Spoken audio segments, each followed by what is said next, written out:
Alright, you are back with comedian David Boyle and I'm quitting alcohol. Alright, enough is enough. Can we just fucking choose a president now and move on? I'm fucking sick of talking about this shit. I just want it to be over and done with so I can go back to talking about my favourite subject, me. I can't even watch anymore. Can someone just message me when it's all over? But I've actually got nothing else to talk about because that's all I've been doing myself, just fucking scanning the internet, watching the news, counting the votes myself. I'm learning statistics and probability to fucking sort this out. After this is all done, can we stop voting in old cunts? Can we have an old cunt boycott now? It's a bit much, isn't it? Joe Biden's 77. He'll be 78 when he takes over, I think. I'm not looking that up either. He'll be 82 if he makes it to the end of his first term. Seriously, he should be getting his driver's license taken off him. Not giving him the whole United States of America to drive. If he went down to the fucking DMV, he would have his license confiscated and his fucking car impounded. Sorry, sir, you can't fool us. We can tell you have dementia. And then he just walks up to the snack machine and goes, "Hey," like he's doing the fucking eye test. And isn't that eye test a little bit outdated as well? Can you please read the letters on the third line? Thank you. That's how they're going to inaugurate fucking Biden if he wins, if Trump leaves. Instead of putting his hand on the Bible, they're just going to get that eye test thing out and say, "Mr. Biden, can you please read the numbers on the fifth line?" And they'll hold it a meter away. And he'll just start saying shit like apple, Claire, star jumps, and the lady taking the test will just shrug her shoulder and go, "Yeah, you're right to be president. Jump in. Just remember the roads are slippery when it's wet." There's no age limit to the presidency in the US. In Australia, it's 70. You can't be the prime minister if you're over 70. Or you can't run for prime minister if you're over 70. I don't know. But even that's too fucking old. There should be a window where you can become prime minister or president or run a fucking country. From 45 to 65. That's it. Anything younger, you don't know enough. You haven't lived enough of your life yet. And anything older, you're just too fucking out of touch. Go home. Enjoy your retirement. I want to be doing this when I'm 70. I'll have 8 listeners. Everyone else would have died. And then I want to outlive all of them. And at the death of my last listener, I'm going to start drinking again and go, "Ha, fucking tricked yous. Suckers." Anyway, forget about politics. Forget all the bullshit. It's fucked up Friday. It's time to let your hair down. It's time to be inspired. For those of you who are new to the show, Fucked Up Fridays is when I read out one of the listeners' most fucked up stories. And they've been fucking high quality lately. Keep it up. If you want to send in a Fucked Up Friday story, hit me up on social media. I'm Boyle Comedy on Instagram, Facebook, and Twitter. Keep them rolling in. So this week's Fucked Up Friday story is from a true blue Aussie fucking degenerate.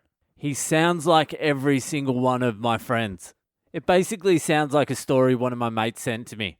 But anyway, thanks for sending it in, and here we go. This week's Fucked Up Friday. So a couple of months ago, one of my best friend's grandmothers unfortunately passed away. How old was she? She could have run for fucking president. Was she still driving? Even if she had her license taken off her 10 years ago, she can still run for president. R.I.P. your mate's grandma, by the way. I was invited to the wake, so I attended. At the time, I was on a strict diet which limited how much I ate and drank, brackets, alcohol. So I was on my best behaviour. I got to the wake on a midweek afternoon. It went as normal and my mates love a drink, so we kept getting a few beers at the open bar. I was with my mate, being a good cunt, and supporting him through the tough time. Anyways, we get to the end of the wake and I meet his cousin, who is a textbook definition of a free spirit. Free spirits are the fucking worst. That just means she has hairy armpits and an unkempt bush.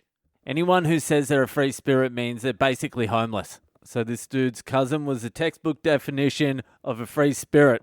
She lives in her van and travels around Australia. See? Let's call her Belle. Fucking Bell End. Belle is okay looking, fits the full description of a Byron Bay love child. So what are we looking at here? We're looking at hairy armpits, unkempt bush, A nose piercing? But where's the nose piercing? Is it just the normal nose or is it in the middle like a bull? I'm going to go with bull. Through the middle of the nose. She's got half dreadlocks. They're not full dreadlocks. It's more like matted dog hair. Tie-dye shirt of some descript. Like she's tie-dyed it herself.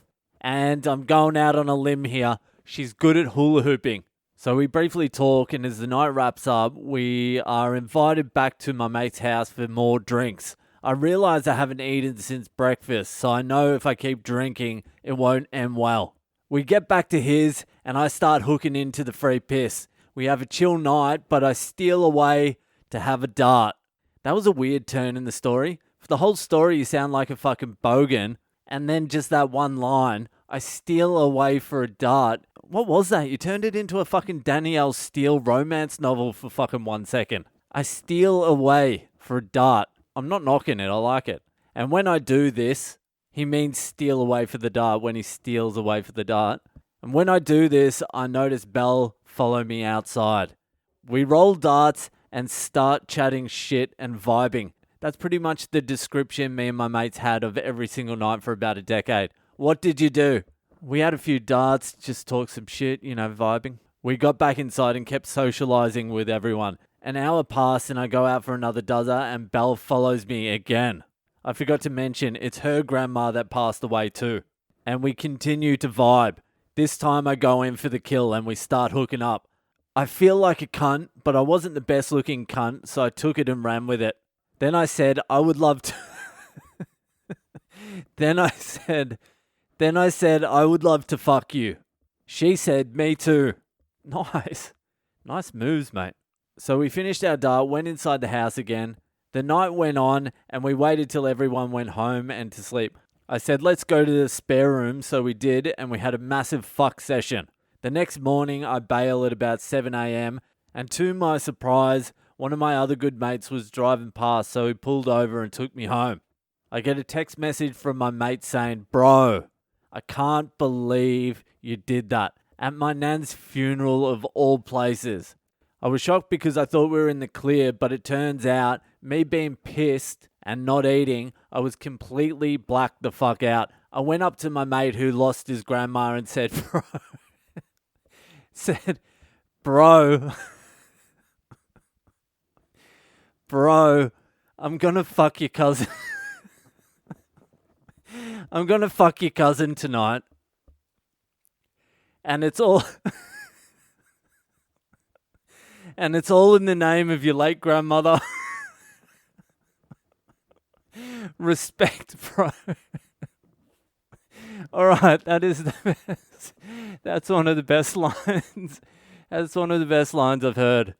He goes up to his mate.